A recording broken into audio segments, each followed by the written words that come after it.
In 1845, a group of armed men rode into a village along the Rio Grande. They had no warrant. No judge had ordered them there. No court was waiting to hear a case. They rode in, and when they rode out, the village was silent. That silence was not justice. It was a message. Welcome to Mystery Wild West. And what you're about to hear is not the version they put in the history books. If this is the kind of history that actually tells you something real, subscribe. We go deeper here than most. Have you ever been told the Texas Rangers were heroes who brought law to a lawless land? Tell us in the comments, because the closer you look at what they actually did, the harder that word becomes to use. Here's the myth. The Texas Rangers were the finest lawmen the West ever produced. Fearless, skilled, just. One riot, one ranger, that was the saying. The idea that a single man with a badge and a rifle was enough to walk into any situation and restore order. Clean, simple, inevitable. That's not what actually happened, not even close. The Texas Rangers were founded in 1835, before Texas was even a state, before there was a formal government, a legal code, a system of courts, or a definition of who counted as a citizen. They were created by men who needed a fighting force and didn't want to call it an army. Their job, from the very beginning, was not to enforce law, it was to hold territory. And holding territory meant removing the people who were already living on it. That distinction matters. An army fights other armies. A police force enforces law on citizens. The Rangers were neither. They were something older and more specific. They were an instrument of displacement, and displacement requires violence, not clean, surgical violence with rules of engagement and accountability. The kind that moves through a place and leaves it changed, the kind that is remembered differently depending on which side of it you were standing on. Here is how the founding worked. A group of Anglo settlers arrives in Texas in the early 1830s under land grants from the Mexican government. They agreed, as a condition of those grants, to become Mexican citizens, to follow Mexican law, and to respect the existing inhabitants of the territory. Most of those agreements lasted about as long as it took the ink to dry. Within a few years, the settlers had brought enslaved people in direct violation of Mexican law, which had abolished slavery. They had established their own governance structures parallel to Mexican authority, and they had begun treating the land as exclusively theirs in a way that the grant never intended. When Mexico pushed back, as any government would, the settlers called it tyranny. They declared independence. They fought a war. They won, and then they needed someone to hold what they had taken. That was the Rangers, not the heroic lawmen of later mythology. The armed force that would make the conquest stick. A ranger in 1842 does not carry a warrant. He carries a rifle, a pistol, and orders that give him latitude no court would sanction. He is told to protect settlers from raids. But the word raid, out there on the frontier, covered a wide range of situations. It covered genuine attacks on settler families. Those happened, and they were brutal. It also covered a family trying to stay on land that someone else had decided they wanted. A village that had been there for 2 generations, sitting on ground that a new map said belonged to someone else now. The ranger had discretion, wide discretion. And discretion, without oversight, is not law. It is power. He rides in. He looks at what is in front of him. He makes a decision. And there is no one behind him who will ask hard questions about how he made it. But here's the problem. Most of what the Rangers did in their early decades has been folded into a story about civilization coming to a wild place. The settlers needed protection. The Rangers provided it. End of story. What gets left out is who the settlers were displacing, how the Rangers helped them do it, and what the cost was for the people already there. The Comanche had lived on the plains of central Texas for generations. They were not a disorganized people. They had governance, trade networks, military capacity, and a detailed understanding of the land that no settler could match. They were also, by the standards of any honest accounting, being invaded, not raided, not threatened, invaded. But the story of the Texas Rangers was written by the people who won, and the people who won needed the Rangers to look like protectors, not aggressors. So the language shifted. Raids became battles. Massacres became engagements. Extermination became pacification. Words do a lot of work in this history. They always have. A ranger company rides out in 1848 after a reported attack on a settler family. They follow tracks for 2 days across dry, broken country. Heat sits on everything. Dust coats the men and horses both. They find a camp. They do not investigate who is in it. They do not attempt to identify the people responsible for the original attack. They do not send a rider back to ask a judge for guidance. They attack the camp. Women are in that camp. Children are in that camp. The Rangers do not make a distinction that anyone would find in a law book. That happened again and again. The accountability structure that would have distinguished guilt from proximity, combatant from non-combatant, did not exist. The Rangers were judge, jury, and outcome all at once in the field, with no record kept that anyone with authority would ever review. And the reports that were filed described the engagements in terms that made them sound like legitimate military operations. They were not always that. Not by any standard a court would recognize, and yet the reports stood. They became the record, and the record became the history. And this is where things change, because after the Civil War, the Rangers took on a different mission. The Comanche Wars were winding down, the frontier was moving, and a new problem had emerged: the Rio Grande. Texas had a long border with Mexico. That border had been contested for decades, first by the war with Mexico, then by the annexation of Texas, then by the redrawing of territories that left Mexican families suddenly living on the American side of a line that hadn't existed when they built their homes. Those families were, in theory, American citizens. The law said so. But the law out on the border in the 1870s and 80s was administered by men who had their own ideas about who deserved its protection. A rancher in South Texas in 1875 wants land that a Mexican family has held for 40 years. The family has papers, old papers, written in Spanish, granted under a different government. The rancher has money, connections, and friends in the right offices. He files a complaint. The complaint brings rangers. The rangers arrive at the family's door. They don't ask to see the papers. They tell the family to leave.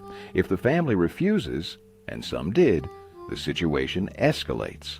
Not in a courtroom, not in front of a judge, on the doorstep, with armed men, and no appeal available. That is not a rare story from the border region in the post-Civil War decades. It is a pattern, documented in Spanish-language newspapers, in testimony before the state legislature, in letters to the Mexican government that Washington largely ignored.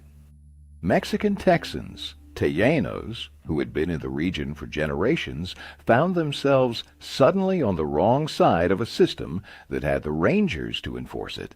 But it gets worse, because the Rangers didn't just displace people quietly. There were massacres, not skirmishes. Massacres. The word is uncomfortable.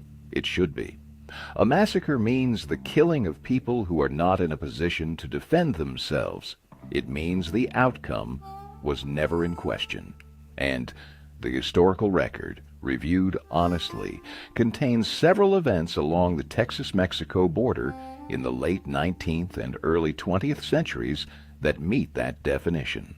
Men gathered in a field, taken from their homes, found at a riverbank. The details vary. The outcome doesn't. A group of rangers and deputized civilians ride out to a ranch in 1877. They have heard, from a source they do not verify, that men on this ranch were involved in cattle theft. There is no trial scheduled. There is no extradition request to Mexico. There are just riders at night with weapons. What happens next is not investigated properly at the time. The men who might have testified are dead. The report filed afterward uses language designed to close questions, not open them. Think about what that means. Armed men operating under state authority, killing people who had no court date, no lawyer, no way to contest the accusation before the sentence was carried out, and then filing paperwork that ensured the record read as clean. Here is a question worth sitting with. If a man with a badge kills someone who cannot defend themselves in a place where no independent witness is watching and writes the report himself, is that law, or is it just violence with better paperwork? That question haunted the border for decades, and the people it haunted most were the ones who had the least power to make anyone else listen. The Rangers operated in that vacuum, not because they were uniquely evil men. Most of them believed they were doing what was necessary. They had a worldview shaped by the time, by the culture, by the people who gave them orders that defined who deserved protection and who represented threat. And in that worldview, a Mexican man on disputed land was, by default, on the wrong side. That default cost lives. A lot of them? A village near the Rio Grande in 1872 has maybe 60 people in it. They grow crops along the river. They have been there since before the border existed, as anyone on either side would recognize it today. They are not outlaws. They are not raiders. They are farmers and their families, doing what their parents and grandparents did. A ranger company passes through. Someone in the company says he recognizes a man in the village, says he saw him involved in something. The company stops. The man is taken. There is no interpreter. There is no evidence presented. There is no procedure for any of this. What happens next depends entirely on the mood of the men involved, the exhaustion in their bones, the heat of the afternoon, the word of one man about another. That is not a justice system. That is armed improvisation. And armed improvisation, when one group has all the power and the other has none, produces outcomes that follow a predictable pattern. The early 20th century brought a new wave. The Mexican Revolution spilled across the border. Armed groups moved in both directions. The border itself became unstable in ways that created genuine security concerns for Texas ranchers. And in that atmosphere of real threat mixed with existing prejudice, the Rangers expanded their operations dramatically. Expanded is a quiet word for what happened. Between 1915 and 1919, during what became known as the border conflict, the number of people killed along the Texas-Mexico border by Rangers and associated groups reached into the hundreds. Some estimates go much higher. Researchers who have worked through the records in recent decades have found documented killings in the low hundreds. The undocumented ones are, by definition, harder to count. The targets were not all combatants. They were not all men. Some were shot because they were in the wrong place. Some because someone gave a name. Some because no reason was ever recorded. The paperwork, when it existed at all, described these deaths in terms that closed inquiry rather than opened it. A family in a small town near the border in 1916 wakes up to riders outside their door. It is early morning. The father goes to the door. He speaks no English. The men outside speak no Spanish. There is a name on a list. The name sounds like his name. That is enough. By the time the sun is fully up, his wife and children are alone in the house. That is one story. There are hundreds of versions of it along the border in those years. Different towns, different names, the same mechanics, the same outcome, the same silence afterward. A town along the Rio Grande in 1915. Rangers arrive with a list of names. The list was compiled by informants, men with their own grudges, their own land disputes, their own reasons to want certain people removed. The people on the list don't get to dispute the accusation. They don't get a hearing. Some of them are taken from their homes at night. Some are shot trying to run. The Mexican government files formal protests. The protests are received, noted, set aside. The Texas legislature eventually holds hearings. Witnesses testify. Some rangers are dismissed. A few lose their commissions. But the structure that made those killings possible, the wide latitude, the weak oversight, the assumption that border Mexicans were threats by default, that structure stays in place. And this is something the myth never grapples with. The myth of the Texas Rangers is a myth of individual heroism inside a system that worked. Brave men, difficult terrain, justice served. But what happens when the system itself was the problem? What happens when the badge didn't constrain violence? It licensed it. A ranger who participates in a massacre is not a rogue. He is the system functioning as designed, because the design never included meaningful accountability for what happened to people on the wrong side of the line, whether that line was a property boundary, a river, or a question of whose skin was the wrong color. That's not comfortable. It shouldn't be. But let's go back further, because the origin of the Rangers contains something that the celebratory version has always glossed over.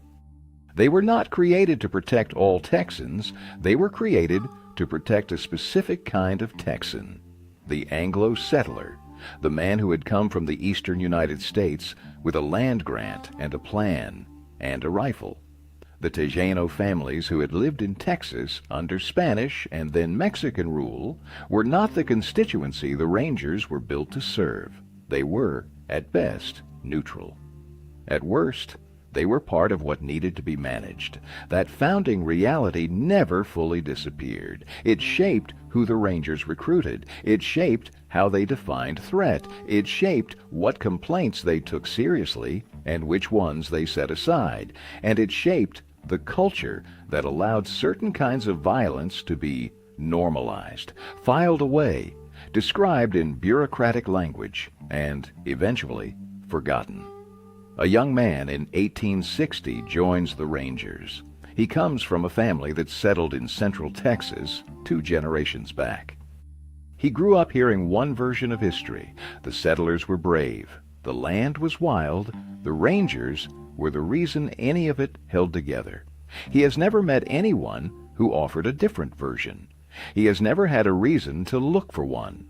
The institution he is joining will not give him one either.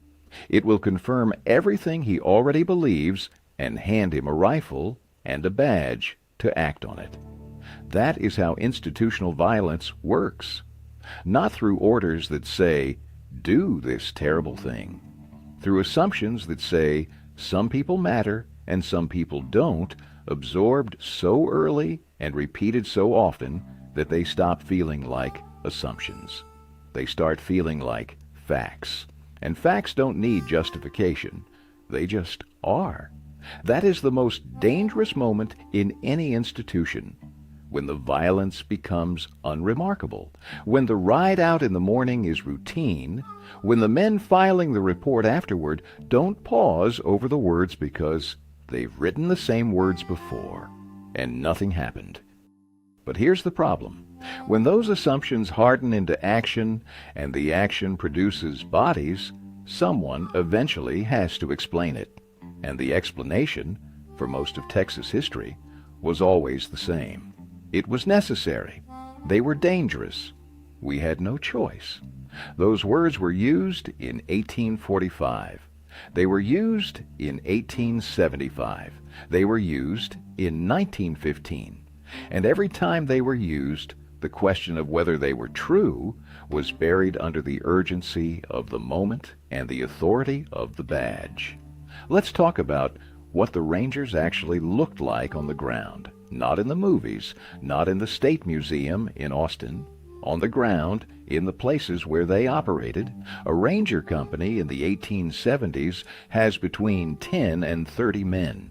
They ride together, eat together, sleep on the same ground. They are not formally trained in any modern sense of the word. They learn from each other. The older men teach the younger ones what to watch for, who to trust, how to read a situation. And the older men carry the assumptions of the previous generation. There is no use of force policy. There is no independent review board. There is no mechanism for a person harmed by ranger violence to file a complaint that would be heard by anyone without a stake in the outcome.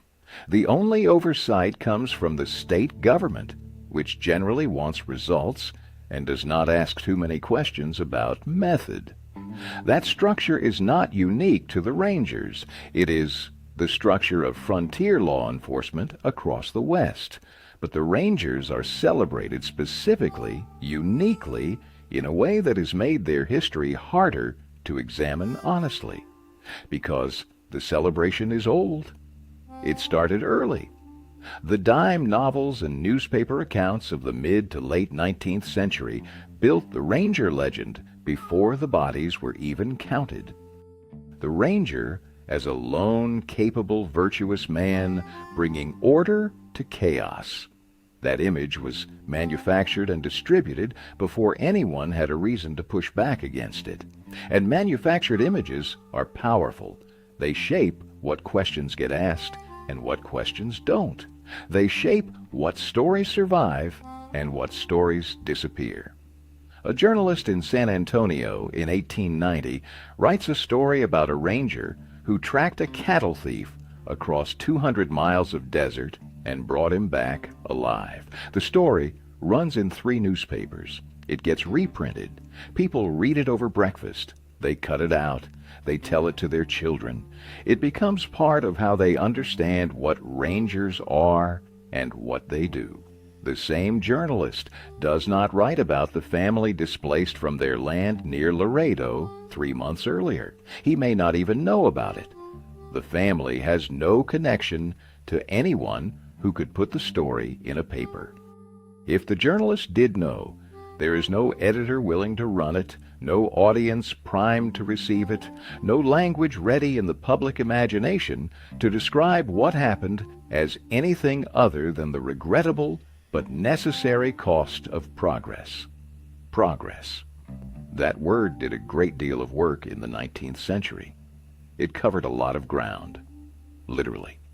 And so the myth was built one story at a time, one newspaper account at a time, one dime novel at a time. Each edition made the next challenge harder. By the time anyone had the standing to push back seriously, the image was already carved into stone. It was on courthouse walls. It was in school books. It was the name of a baseball team. You don't argue with a baseball team. You don't file a grievance with a courthouse wall. Progress. That word. It appeared constantly in the documents of the era. Progress meant settlement. Settlement meant displacing whoever was already there. And displacing whoever was already there required men willing to use violence without too much reflection on who was receiving it. The Rangers were those men. Not always. There were individual Rangers who pushed against the culture, who refused orders, who expressed discomfort. But institutions are not defined by their exceptions. They are defined by their patterns, and the pattern of ranger violence against Mexican Texans and native peoples in the 19th and early 20th centuries is too consistent, too well documented to be explained away as individual deviation. Here is a question that cuts to the center of it. If we celebrate the Texas Rangers the way we do, the statues, the museum, the motto, the movies, what are we actually celebrating? The men, the mission, or the outcome? And if the outcome included the systematic removal and killing of people whose only crime was living somewhere that someone more powerful wanted, is that still worth celebrating? That is not a rhetorical question. It is a real one that Texans and Americans have been wrestling with or avoiding for a long time, because the Rangers are not ancient history. The institution still exists. The Texas Department of Public Safety includes a Ranger Division. They carry badges. They investigate cases. They are, by modern standards, a professional law enforcement body with training and oversight and accountability that the 19th century Rangers never had. But the history does not disappear because the present is different. And the history contains things that the official narrative has consistently worked to minimize. In 1919, a state legislator from South Texas stood up in the Texas House and read into the record testimony about Ranger killings along the border. He named villages. He described incidents. He used the word murder. He was not speaking metaphorically. He was reading accounts from people who had survived, or from people who buried those who hadn't. The legislative record is still there. It has always been there. The response at the time was mostly silence. A few Rangers were dismissed from service. No criminal charges were filed against anyone. No compensation was offered to the families. The killings were described, officially, as the unavoidable result of difficult circumstances in a difficult time. Difficult circumstances. Another phrase that works very hard to say, nothing at all. The state moved on. The celebration continued. The monuments went up. The school lessons stayed the same. A family buries someone they loved in the dry earth near the Rio Grande in 1916. They do not understand exactly what law allows for this. They do not know what form to fill out, what official to contact, what language to use. Their grief is real. Their fear is real. And the men who made them afraid still have their badges and their horses and their ride back to whatever town considers them heroes. The family does not have the luxury of forgetting. They live on the border. The border has not changed.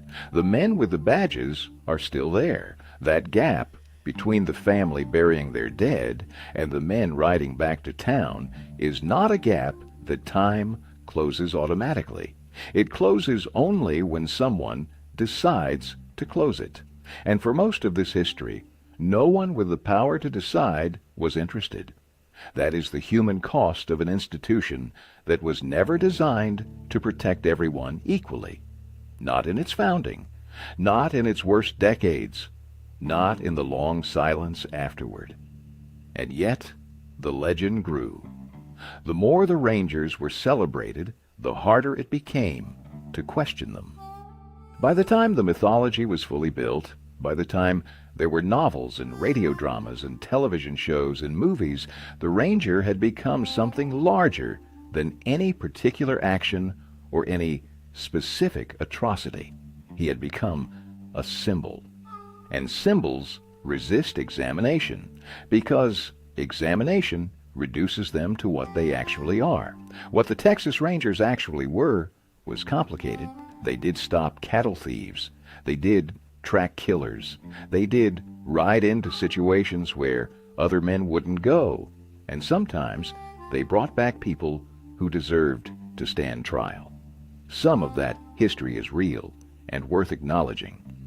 But it sits next to the other history, the one with the night rides, the one with the names on lists, the one with the families at the door, and no papers that anyone was interested in reading. A ranger cannot be only the hero of one story. He is also the figure in the other story. And the other story involves people who had no power to tell their version, whose records were scattered, whose names were spelled wrong in the documents that did survive, whose deaths were recorded in language designed to make them unremarkable. But those names exist. Those records exist. Researchers have been working through them for decades, piecing together what happened on the border in the long stretch between the founding of Texas and the middle of the 20th century. And what they have found does not match the monument outside the Capitol building. Here is the last question, worth sitting with. Every institution that used violence in the name of order eventually has to answer for what it did with the violence. Some do it honestly. Most find a way to reframe, minimize, and move on. The Texas Rangers have had a version of that reckoning, partial, incomplete, contested in recent years. Descendants of people killed in the border conflict have pushed for acknowledgement. Historians have published work that documents what happened. The official story has started slowly to include things it used to leave out. But acknowledgement is not the same as understanding, and understanding is not the same as accountability. A plaque on a wall does not undo what happened in a field in 1915. A line in a museum exhibit does not give back the land a family lost in 1875. History that has been shaped by power for 150 years does not correct itself because a few voices pushed for something more honest. It corrects itself slowly, imperfectly, against resistance. And the people doing the correcting are often the descendants of the people the myth was designed to erase. That is where this history lives now. Not resolved, not clean, not finished, still being argued over, still being documented, still being felt in communities along the Rio Grande, where the memory of what happened did not disappear just because the official record tried to make it so. The Texas Rangers were real. Some of what they did was necessary. Some of it was heroic in the plainest sense of that word. And some of it was something else entirely. Something that doesn't fit on a monument. Something that the celebration was always designed to make invisible. That something is still there, in the records, in the ground, in the memory of people who were never given a reason to forget. And memory, it turns out, is more durable than a monument. Monuments can be moved. Memory stays where it was made.